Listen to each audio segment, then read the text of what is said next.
আজ আমি আপনাদের সঙ্গে শেয়ার করব কিভাবে খুব সহজেই রেস্টুরেন্ট স্টাইলের চিলি চিকেন বাড়িতে বানানো যায়।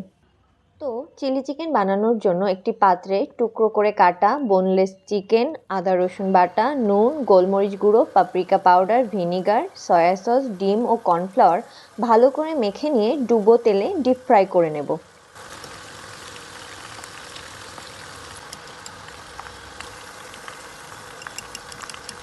এরপর একটি প্যানে 1 টেবিল চামচ পরিমাণ তেলে আদা রসুন ও লঙ্কা কুচি একটু ভেজে নিয়ে তার মধ্যেই টুকরো করে রাখা পেঁয়াজ ও ক্যাপসিকাম দিয়ে দেব।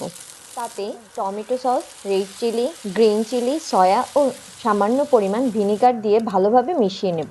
এরপর 1 কাপ জলে 1 চামচ পরিমাণ কর্নফ্লাওয়ার গুলে সেটাকে অ্যাড করে নেব। এবার চিকেনের টুকরোগুলোকে দিয়ে দেব। সবশেষে সামান্য পরিমাণ মধু উপর থেকে ছড়িয়ে দেব। ব্যাস, খুব সহজেই তৈরি হয়ে গেল রেস্টুরেন্ট স্টাইল চিলি চিকেন।